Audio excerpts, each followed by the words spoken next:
Sex is the life force energy that runs through us all. Can you use sexual energy for your spiritual evolution?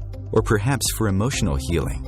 Is it even possible? Clinical sexologist Dr. Martha Tara Lee will explore all these and more on Eros Evolution on Om Times Radio.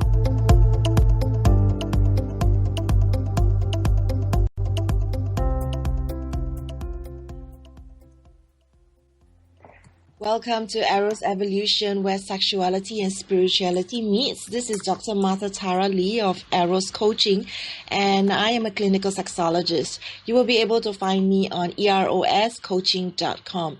Today I have a guest who is not a sexologist or a tantrika. She is actually a business owner, and her name is Sharon Hayes. She's a serial entrepreneur with a long track record of both developing her own on and offline businesses, as well as providing support services to help other entrepreneurs to do the same.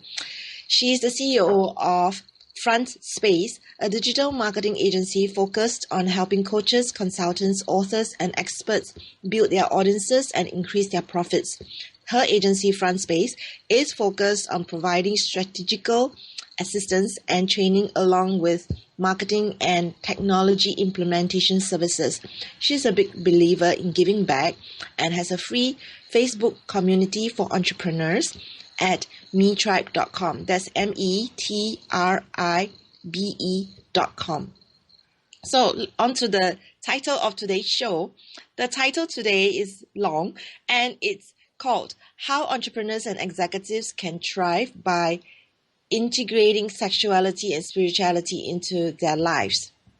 Today's show, Sharon will be sharing with us the reasons why entrepreneurs and executives overlook integrating sexuality and spirituality into their everyday lives and the toll this can take. We will be looking at the myths surrounding this and offer listeners some simple strategies to reprioritize sexuality and spirituality to ultimately live a more balanced and happier life. And if there's time, we will go deeper into the specifics of how women may find it challenging to get and keep their alpha and beta balance. I love that. So let's welcome Sharon. Thanks so much, Martha. It's my pleasure to be here with you today. I'm so glad you are able to come onto this show. I know you are really busy. And Sharon happens to own Frontline, which I use to help me with all my IT services. And that's how I got to know Sharon, and I've been working with her for quite some time. Absolutely. Absolutely. It's a pleasure working with you on a regular basis, Martha. Things come up, and it's so good that your team are just on it all the time.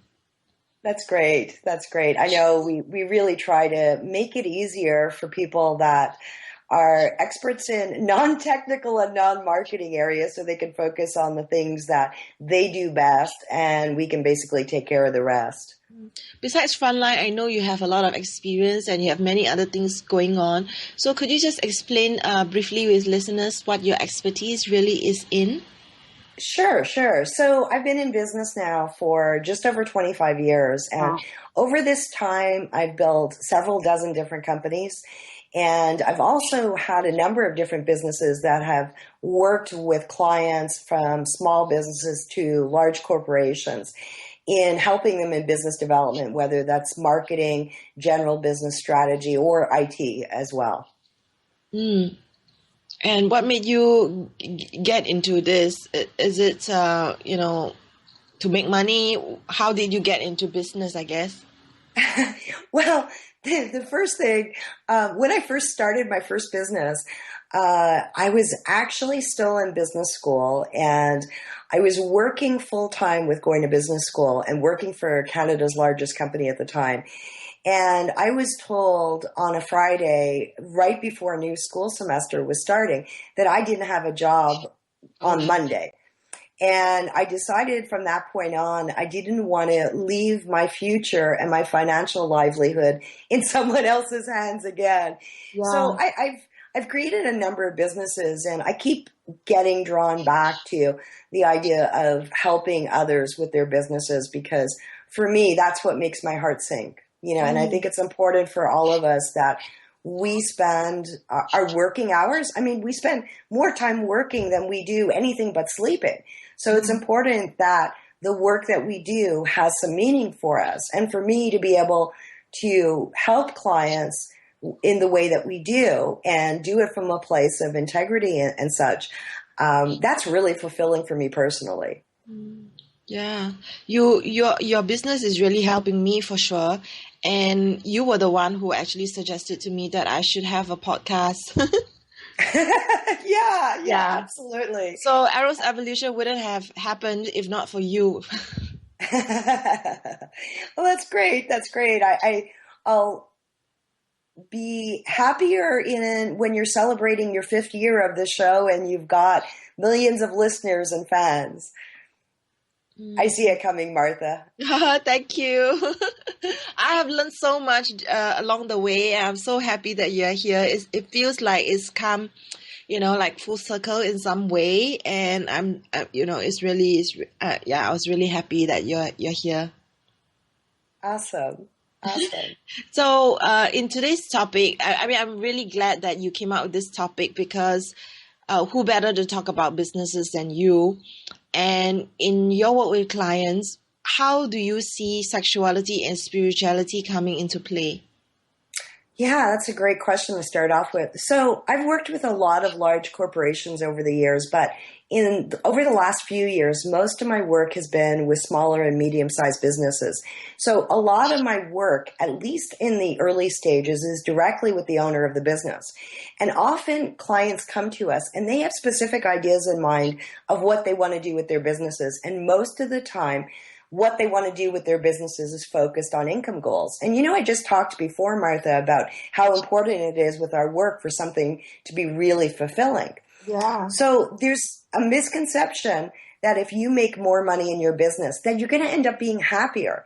And the same thing is true, not just for business owners, but also for executives, leaders, and professionals. And the thing is money doesn't lead to happiness at all. And, sure, money is important. Okay. It's nice to not have to worry about paying our bills and not have to worry about the rent or mortgage being paid. But over the years, I've seen this pattern happen.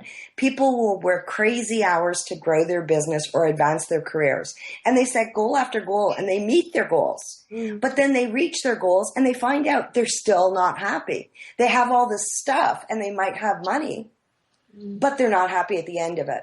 So a lot of the work we do with clients on the upfront, although we're focused on helping clients grow their businesses, we always start off with this more holistic approach where we look at their entire life. And there's this exercise I like to take clients through where I literally will get them to go through and rate their level of happiness from 1 to 10 in different areas of their lives. And then I'll ask them to answer, what would it look like for things to be a 10? And 2 of these life areas are sexuality and spirituality. Okay. So the funny thing is this, the more aggressive someone is about their goals for their business, typically the lower they're satisfied with sexuality and spirituality in their lives. There's almost this inverse correlation for a lot of people. And that leads to huge dissatisfaction. And here's the thing, I asked them what it would take for things to look like to be a 10. And it often doesn't take a lot of time in order to do that. People generally know what they should be doing to get to the 10. The problem is they put everything ahead of these things. It becomes less important for them to do these things and more important for them to be focused on their business and the financial aspects.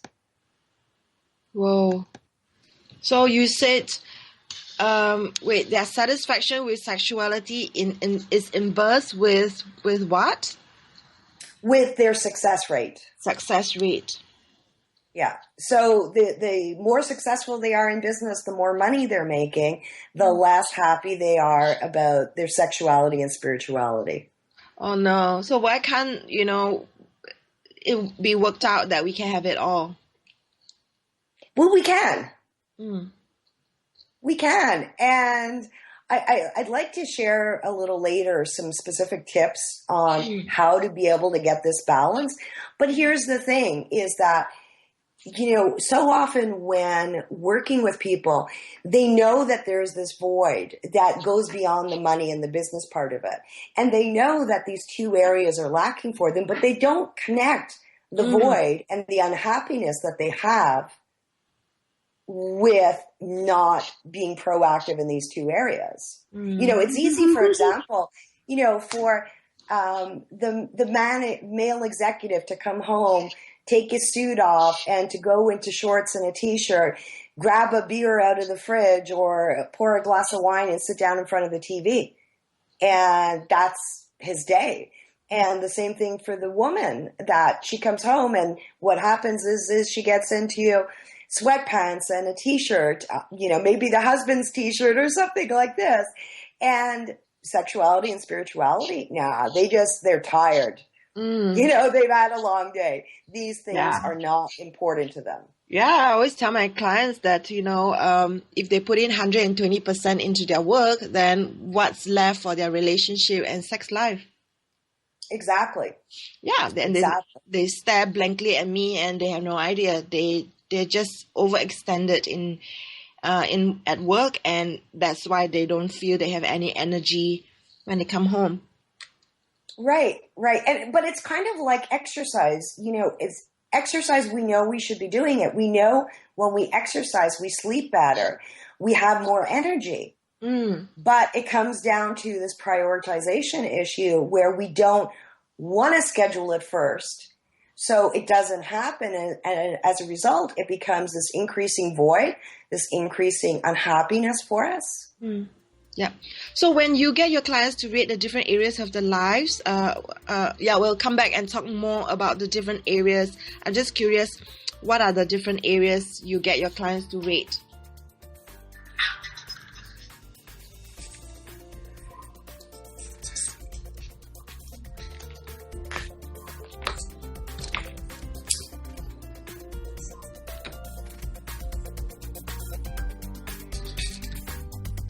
Feed your soul with waves of consciousness on Om Times Radio.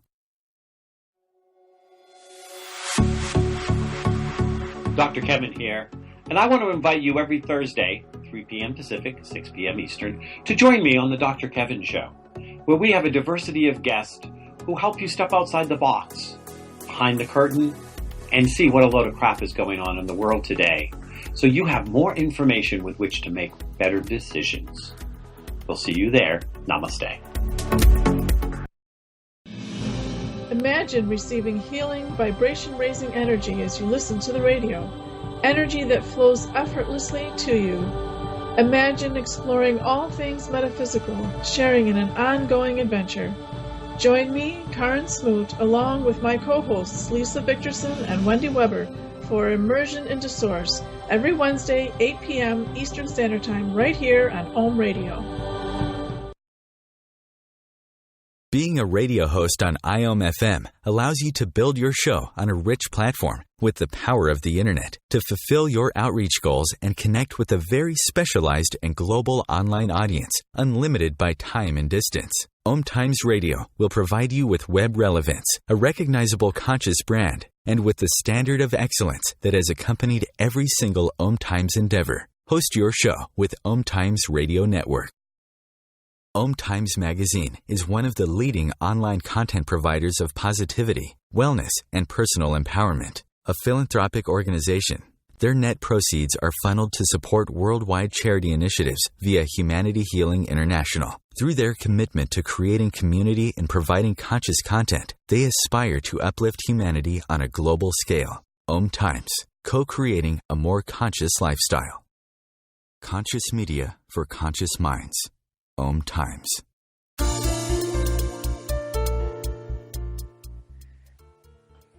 Welcome back to Eros Evolution, and today we are talking about how entrepreneurs and executives can thrive by integrating sexuality and spirituality into their lives.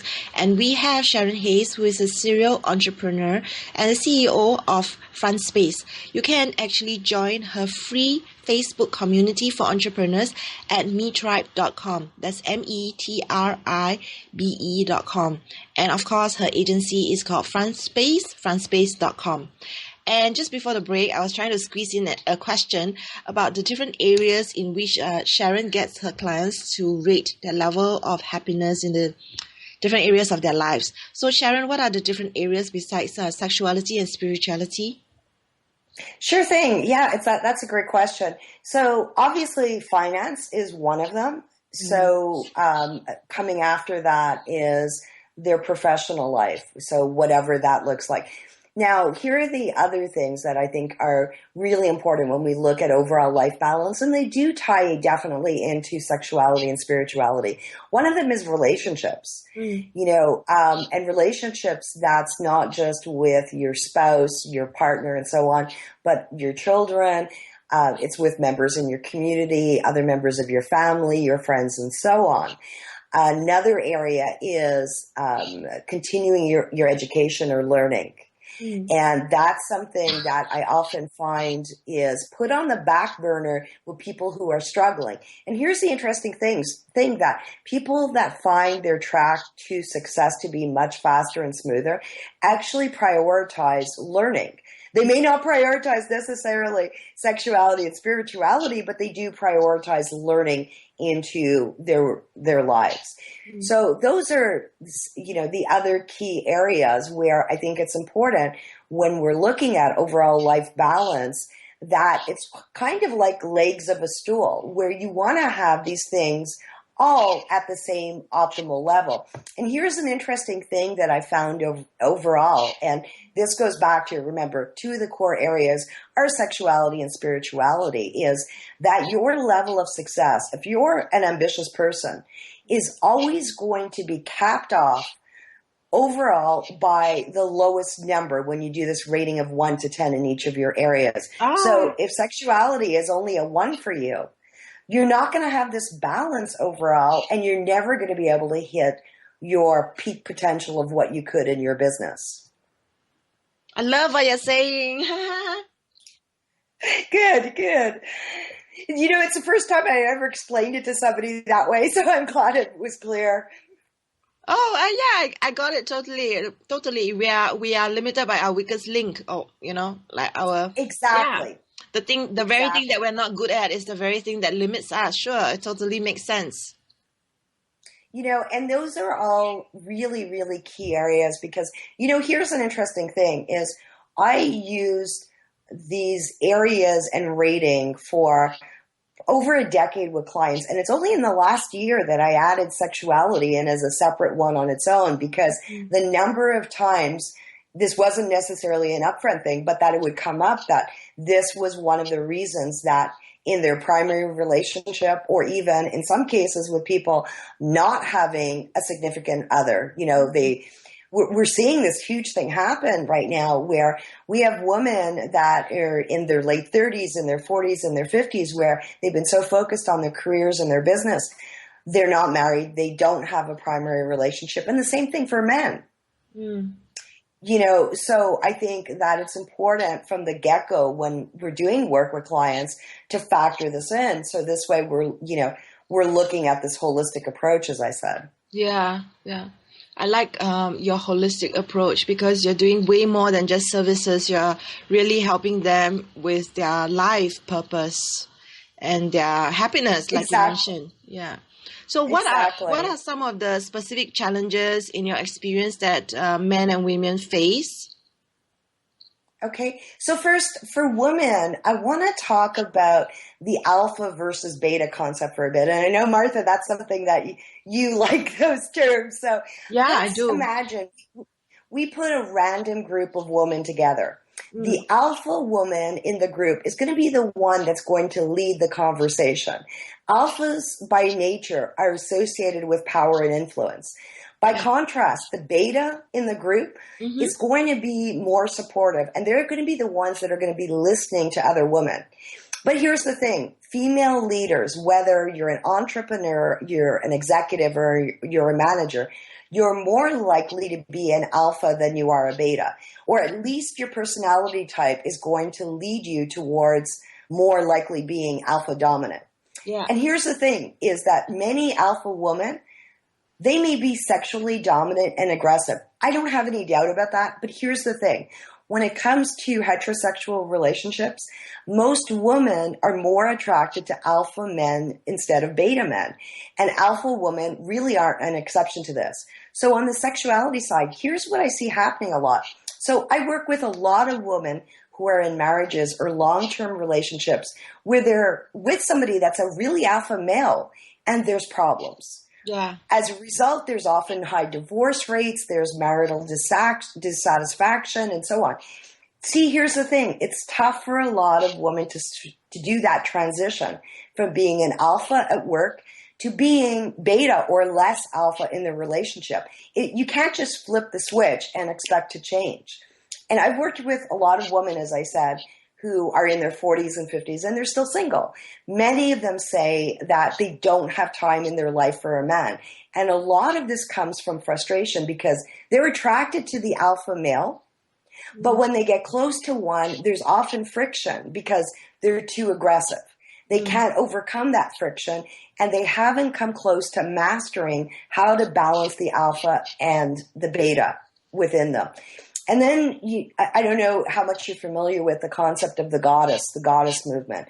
You know, this is something that's growing. It's the idea of how to have it all and be a feminine feminist. And I think for a lot of younger generations of females, that's an attractive concept.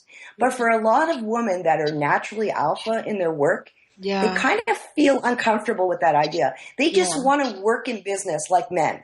You know, they want to be exactly the same, not this almost woo-woo feeling to what their presence is in business. And the spirituality side, I think, for women in business is a different one.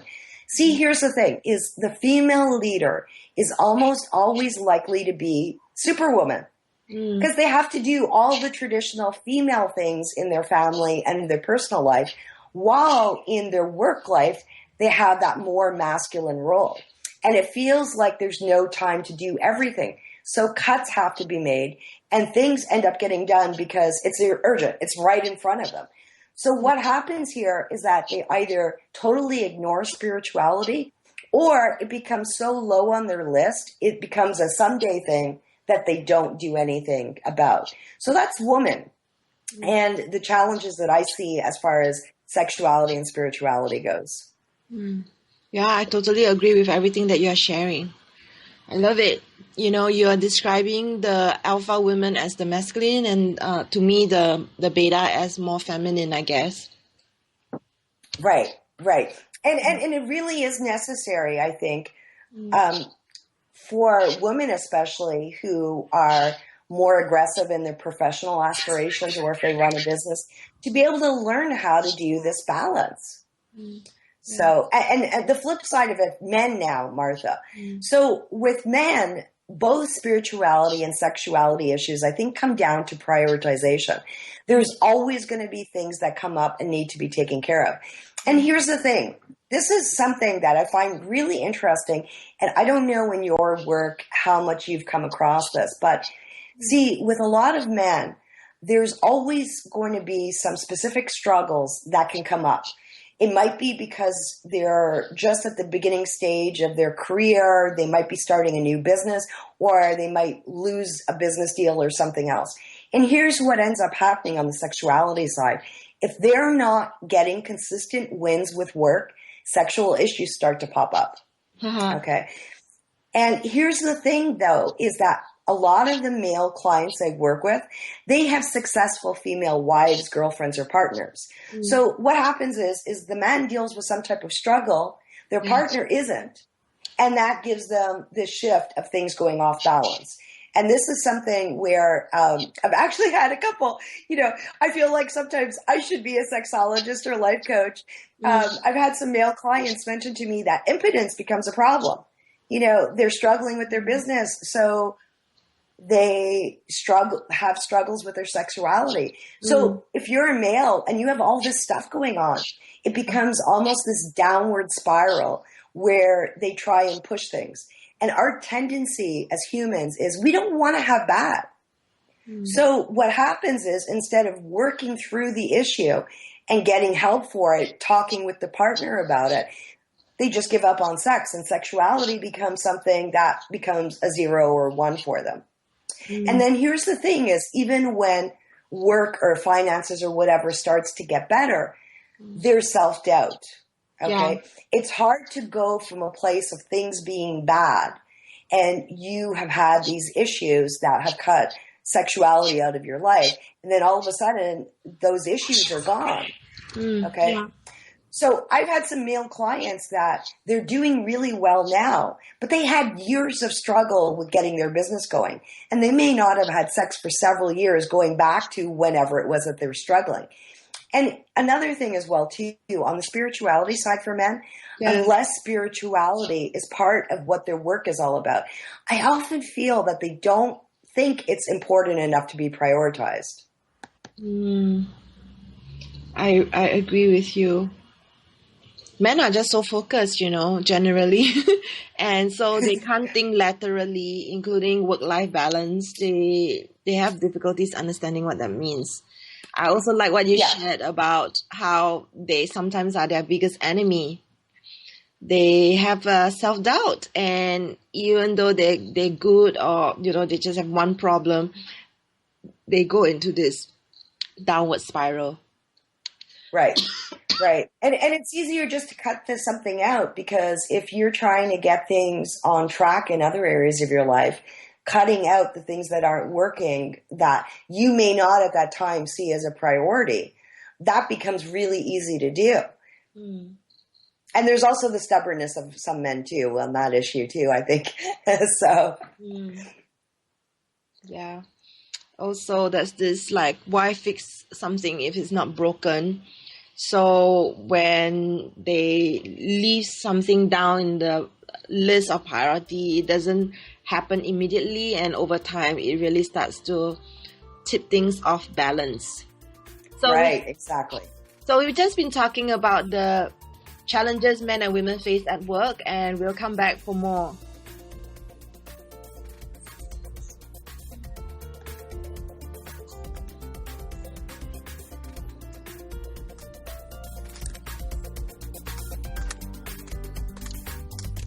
Your conscious connection to a more mindful world.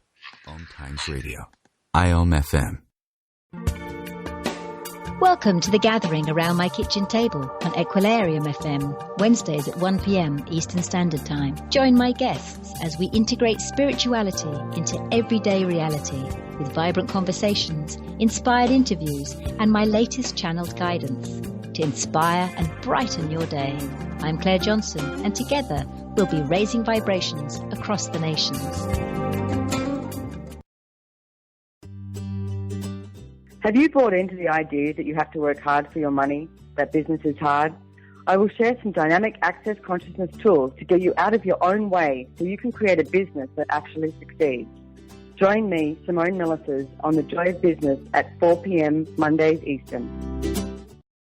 Being a radio host on IOM FM allows you to build your show on a rich platform with the power of the internet to fulfill your outreach goals and connect with a very specialized and global online audience, unlimited by time and distance. Om Times Radio will provide you with web relevance, a recognizable conscious brand, and with the standard of excellence that has accompanied every single Om Times endeavor. Host your show with Om Times Radio Network. The number one reason girls drop out of school in sub-Saharan Africa is lack of access to feminine hygiene products. The Pads for Schoolgirls Project, an outreach of Humanity Healing International, is changing this paradigm by setting up sewing programs at schools, teaching girls a vocational skill, while producing the reusable pads that help keep them attending classes. The girls pay it forward by making and giving pad kits to other girls in need. To learn more, visit humanityhealing.org. Humanity Healing is where your heart is. The best of holistic, spiritual, and conscious world. Om Times Radio. IOM FM.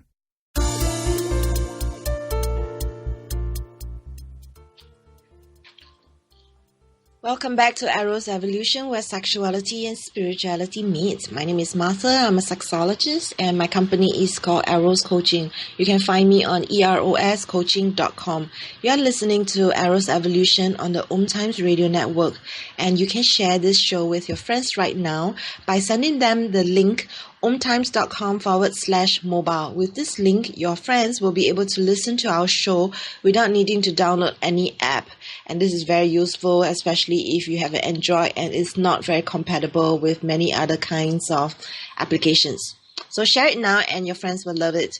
You are with Eros Evolution, and today we are talking about how your sexuality and spirituality is an important part of who you are, especially and including if you're an entrepreneur or a business person. We have with us Sharon Hayes, and as she's mentioned just now, she's been in business for 25 years, having started dozens of companies, and basically her company Front Space helps me with all my IT stuff when it comes to running our email campaigns or social media. She helps me with all that, building audiences. And so if you're interested in her work, go to frontspace.com. Just before the break, we were talking about the challenges that men and women face when it comes to their sexuality and spirituality. So let's explore a little bit more to understand why is it that some of these people are more resistant when it comes to their spirituality. Besides it being a low priority, is there any other reasons, Sharon? Yeah, well, low priority is top of the list. See, here's what I see happen time and again. Everything that someone needs to do gets scheduled in their work life. That gets put in their calendar. Then there's all these other things that come up, the ad hoc things, the urgent things, and so on. Then there's the fixed date things outside of work that you can't reschedule. For example, going to a wedding and things like that.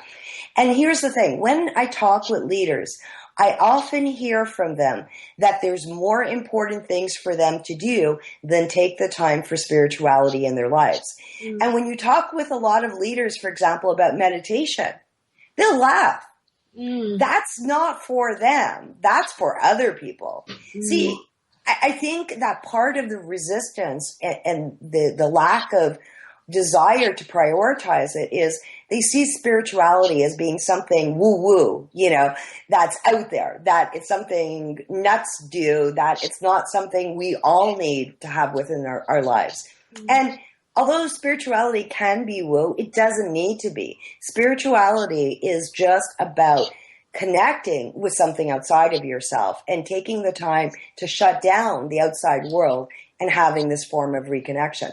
So I guess a lot of the resistance is because they don't really understand. They know they have this void, that something isn't right, but they don't understand exactly what spirituality is and what the benefits that they can gain from taking the time and making the effort to incorporate spirituality into your life. So this resistance actually comes from not understanding. I believe so. Any other resistance that you can think of based on your experience? I think, going back to this idea of what spirituality represents, and especially to you, when you get away, okay, here's one thing. When spirituality can be a lot, can be many things depending on who you are. When it comes to spirituality being about something that's organized religion, for example, if you're a Christian and you go to church, or if you're Jewish and you go to synagogue, that's not seen as a bad thing. When spirituality isn't associated with an organized religion, that's where things get a little tricky because there's a reluctance to talk about it. It's hard to envision your typical CEO or executive or owner of a growing business talking about their meditation practice while them talking about going to church on Sundays. That's not so difficult. But what's happening with it is, I think, as an increasing number of people especially are moving away from organized religion, there's more of this void that's happening. That before it was typical that most people believed and practiced something. And now we're seeing this big shift where spirituality isn't necessarily about religion. It's about something bigger. Martha, I'm curious, what's your definition of spirituality? Spirituality, I love how you said it just now. I couldn't have said it better, which is connecting with something outside of yourself. To me, spirituality means connecting with divine, with something bigger than yourself, the sense of I am one with the universe kind of feeling. Exactly. So not necessarily religion. And we can find it from just going within ourselves, because we come from God. We are God. A part of God is in us. Whatever God means to different people, higher power, the universe. And we have it inside us all the time. We don't necessarily have to go seeking far away, although some people want to go on some kind of like vision quest. Exactly. Sorry, I turned the tables on you. No, turning, it's fine. Being a guest into questioning you. No, I appreciate you asking that, because maybe I don't even talk about it myself sometimes to listeners. Yeah, absolutely. I get that. So, one thing is, we've talked about, or I've mentioned about this void that people feel, and it might be helpful for me to look a little at the benefits that, when we talk, going back to, balancing and making sure that everything is going to be at an optimal level when you're rating your life areas from 1 to 10. So when I work with clients that don't prioritize sexuality and spirituality in their lives, they're always aware of this. It's not something that they don't know. And they know that there's that void in their lives. They feel that void. But here's the interesting thing. When I talk with them about this, they often don't draw the link between those two things. They don't realize why they feel this void. I asked you about your definition of spirituality just to make sure we were on the same page. And it's this lack of connection with something outside of ourselves that I think causes this void. And here's the thing on the benefit side. See, stress is a huge problem for most of today's business leaders. I mean, it's a problem for everybody today. Yeah. The demands on us are growing. And here's the thing, is the cost of stress on both our health as well as lost productivity is huge. But when you look at people that manage to keep balance in their lives by making the time for spirituality and sexuality, they often have significantly lower stress levels. So what ends up happening is they're more healthy and they're more productive. So there's some irony here. People, and this is both men and women, they relegate spirituality and sexuality to the bottom of their priority list because they don't have the time for it. But if they made the time, they'd see gains in their productivity and they'd see improvement in their health. So they'd actually have more time. Does that make sense to you? Yes, it is. It is. My clients who are not happy because they are just not active in their lives. They come home, they collapse in front of the TV. I say, exercise. And then they look at me like I'm crazy. And then I say, no, I don't mean like vigorous exercise, because that's going to put more stress on your body. Just have a walk, and that's what your body needs. And you actually have more energy. I think we know that. It's just that we don't do it. I love what you said just now about how your clients are always aware of the void. We always know what's missing. We just need someone to mirror it back to us. Exactly. And that reminds me too, when I was mentioning the life areas, I forgot to mention health. Health is a significant one. And here's the thing is, I'm sure for most people listening to this, you're familiar with the benefits of exercise and eating better.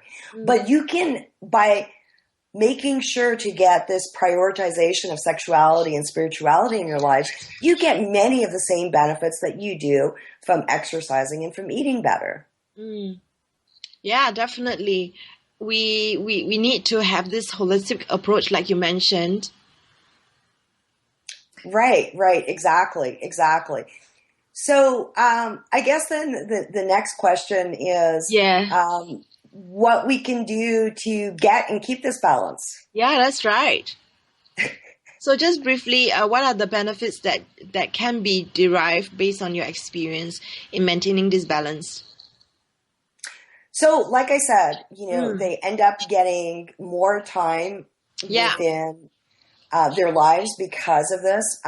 Another big thing is that they find, here's something that 2 little things that I do personally is every day at the start of each day, I take 20 minutes to look over. I don't look at my computer. I have a moleskin journal, and I look over what I want to do that day. And I just spend time in reflection in what is important for me. And for me, that's one of the ways I connect with spirituality. When I don't do this, I find my day so much more challenging. Okay. So by starting off your day with some type of incorporation of spirituality, I think it sort of sets the pace for everything else within your day. And the same thing I like to do at the end of every day, I make a gratitude list. And this is something I started about 7 or 8 years ago. And I do it probably 6 times a week. I don't do it every single day. I do it before bed. I write a list of the 5 things that happened that day that I'm grateful for. And for me, again, that's part of my spirituality and this connection, because often they're little things that happened, but it reminds me to get outside of myself. Yeah, great. So I just want to clarify, you say you do the gratitude list 6 times a week. Is it at night or in the day? The gratitude I do at night. At night. 5 things you're grateful for, and you try to not repeat them with the previous day or like with the entire list, or like, it varies. It varies. Like, for example, coffee is on my list at least once a week. I love coffee. So, but it's just taking the time to reflect. And, with doing this before sleep, I'm able to sleep so much better. My quality of sleep is so much better than when I don't do that. Because you're going to sleep focusing on good. Yeah, good. I used to have this bad habit of reflecting on all the things I didn't do well that day. Yeah. So more about Sharon's tips after this break.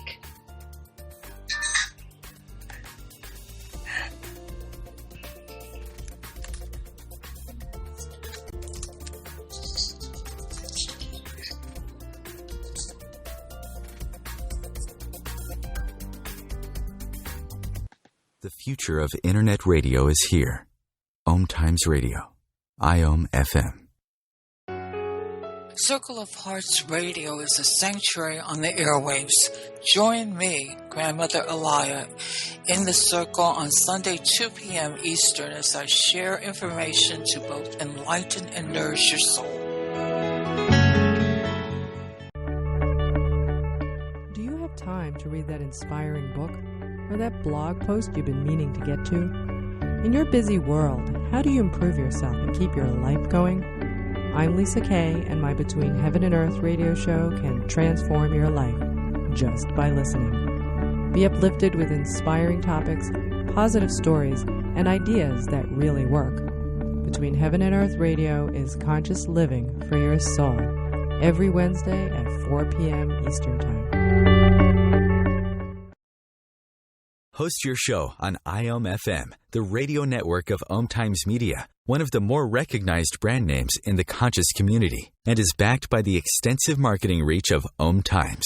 Hosting a show on IOM FM immediately connects you with our extensive dedicated community. As difficult as it is to believe, there are places in Africa where human traffickers sell albino children and their body parts for use in magic rituals. Humanity Healing International is actively working in Uganda to change this paradigm. The Albino Rescue Project finds albino children who are at risk and places them in safe schools and environments where they can learn and grow free from fear. To learn more or to sponsor a child, visit humanityhealing.org. Humanity Healing is where your heart is.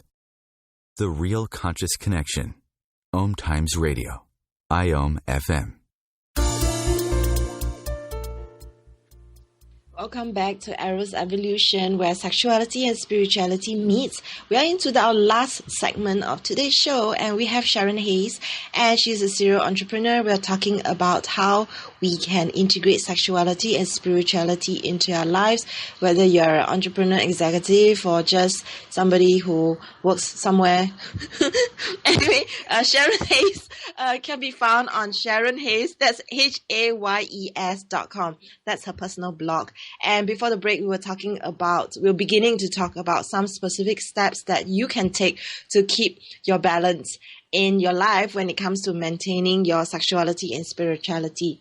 So 2 of the things that Sharon already started to share was the first one, which is to spend 20 minutes in the morning reflecting on your day. It's her way of connecting with spirituality, and I really think that's fantastic because you take the time to take care of yourself and to go deeper within yourself, what feels right for you to do and accomplish that day. The second thing that she does is she has a gratitude list that she does in the evenings mostly, and she writes down 5 things that she's grateful for 6 times a week. So are there any other tips that you have, Sharon? Yeah, I have a lot. One thing I want to mention, I prefer writing with pen and paper. You know, there's something for me personally with the process of writing that helps me connect. But for those of you that are always connected with a phone, there's actually applications. You can download a lot of free different applications to keep that gratitude journal so that it's something that could be in your phone and with you wherever you are.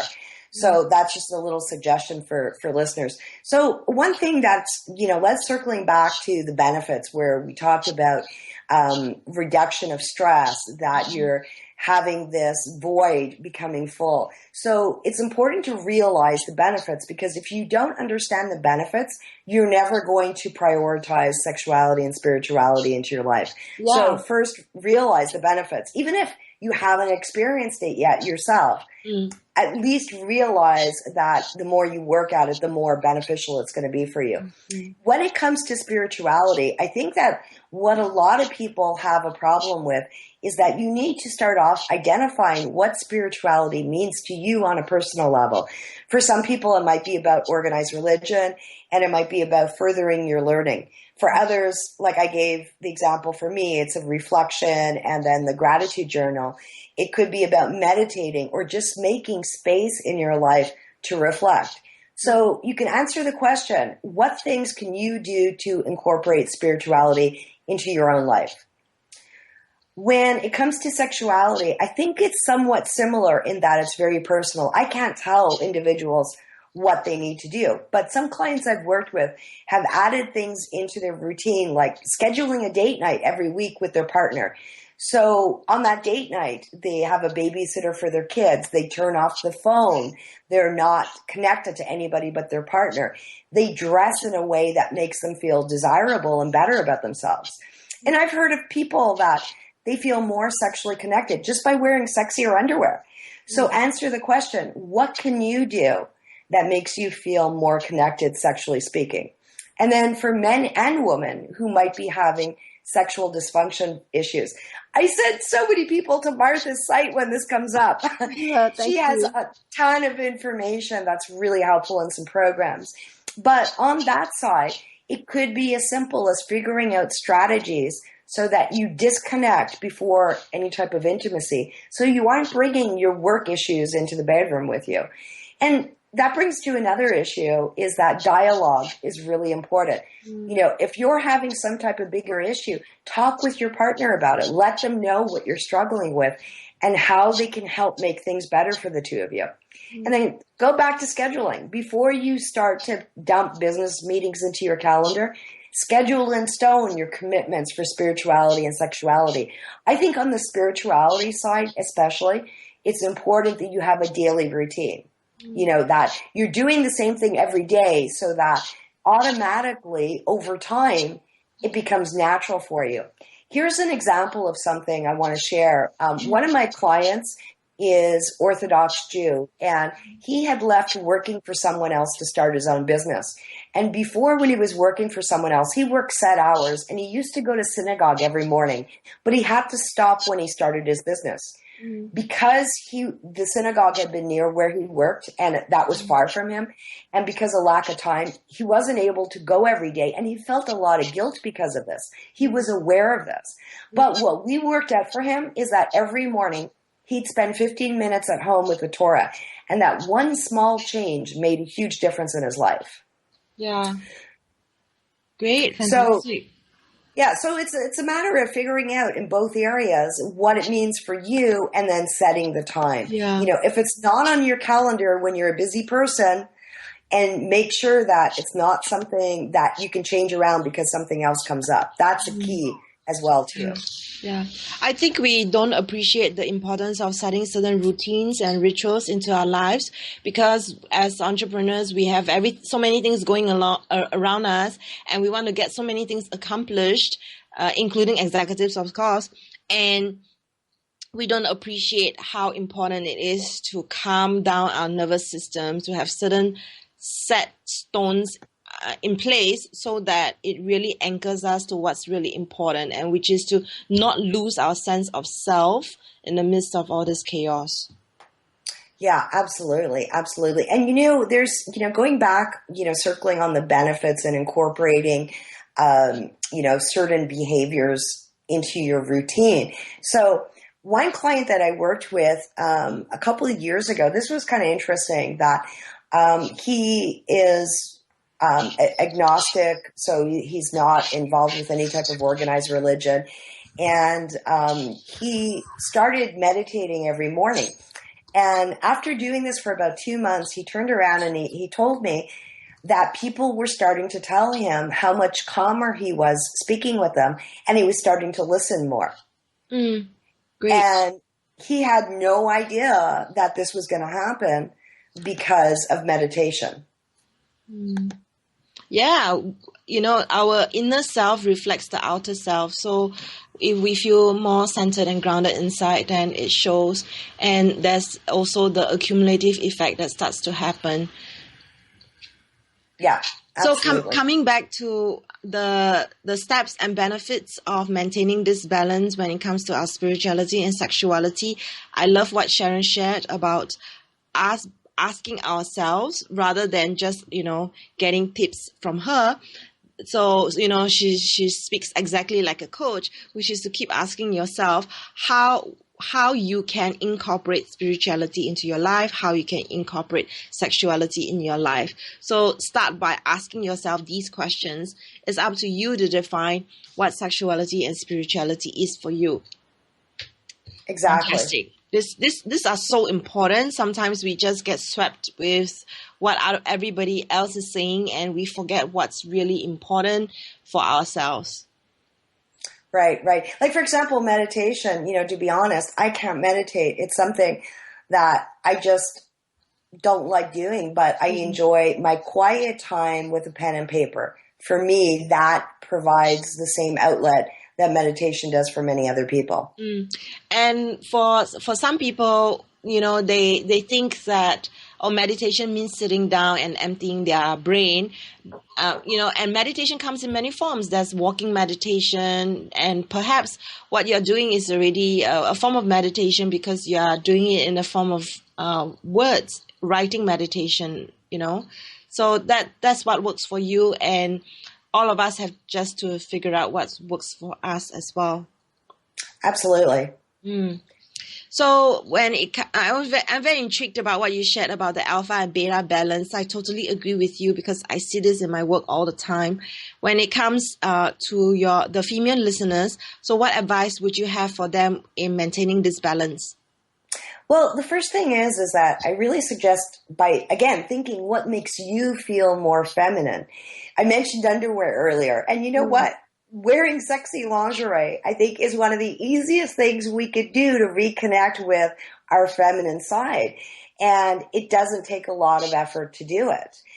Another thing is there's a temptation to get home from the office and that we move, from when I was saying before about the t-shirt and the sweatpants because it's comfortable. So here's the thing. I challenge you instead, focus on when you get home from work, what makes you feel sexy to wear, and wear something that you're going to feel sexy in. Don't just go for comfort. because ultimately you're going to actually feel a lot better this way. And another thing is that when you aren't at work, try to keep yourself out of alpha mode. Learn to surrender a little more and release yourself. Allow yourself to be led outside of work. And the key here is to remember, you don't need to be superwoman to have it all. Okay? You don't need to always be in the leadership role. And here's one other thing too. I mentioned a few times about people being single people when it comes to ambition. For single women, I get that there can be a lot of additional challenges. So consider this. What type of men do you normally date? What type of men are you interested in? I've seen a lot of alpha friends and clients of mine that are unable to move away from this alpha, struggle with relationships, and then they started to realize, you know what? They needed to find men who were more in touch with their beta side. Okay. So another thing as well too is an interesting thing that I've seen happen is reconnect with the non-work interests that you have. What things excite you outside of business? It's interesting, but I've noticed that for single women, when they start to develop and engage in passions outside of work, they start to attract more men. And I mentioned earlier about how alpha women tend to lead conversations. So outside of work, allow yourself to spend more time listening and move into that nurturing role. So those are some ideas that I had. Fantastic. Thank you so much. And we've run out of time. So thanks Sharon again for being on this show. And you can find her on metribe.com. Next week we will have Laura Doe. She's another friend of mine.